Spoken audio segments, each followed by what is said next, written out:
હિંમતનગરમાં વધુ એક Ponzi scheme સામે ફરિયાદ દાખલ કરવામાં આવી છે। એપી કન્સલ્ટન્સી ગ્રુપ પર કૌભાંડનો આરોપ લાગ્યો છે અને 10 થી 15% વર્તનની લાલચ આપી છેતરપિંડી કરવામાં આવી હોવાનો આરોપ।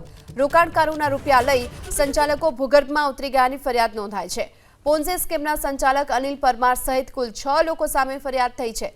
40.45 લાખની છેતરપિંડી થયાનો 12 રોકાણકારોએ ફરિયાદ નોંધાવી છે।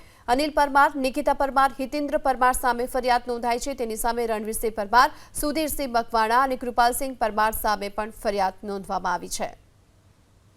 વધુ વિગતો મેળવીએ સંવાદદાતા દર્શન આપણી સાથે જોડાઈ ચૂક્યા છે। દર્શન, હિંમતનગરમાં પોન્ઝી સ્કીમને લઈને ફરિયાદ નોંધવામાં આવી છે। કુલ કેટલા લોકો સાથે આ છેતરપિંડીની ઘટના?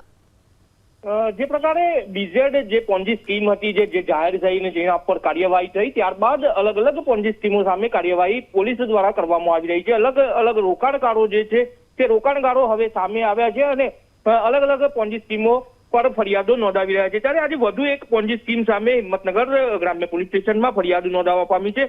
આરટીઓ સર્કલ નજીક એપી કન્સલ્ટિંગ નામનું ગ્રુપ જે ગ્રુપ હતું તે ગ્રુપ આ પોન્જી સ્કીમ ચલાવી રહ્યું હતું ને આમાં જે રોકાણકારોએ જે રોકાણ કર્યું હતું તે પૈકીના જે રોકાણકાર હતા તેઓએ ગ્રામ્ય પોલીસનો સંપર્ક કર્યો હતો અને ફરિયાદ નોંધાવી છે।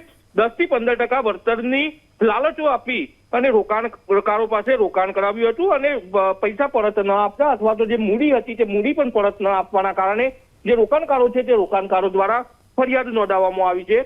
જોકે જે સંચાલકો હતા તે સંચાલકો ઓફિસના શટર પાડી અને ભૂગર્ભમાં ઉતરી ચૂક્યા છે। પોલીસ દ્વારા અત્યારે હાલ પોલીસ ફરિયાદ નોંધી તપાસ હાથ ધરવામાં આવી છે।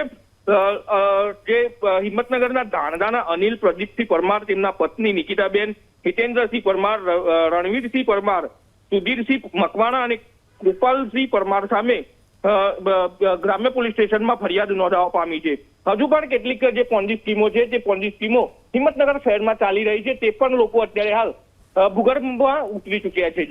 જી આભાર આ માહિતી માટે।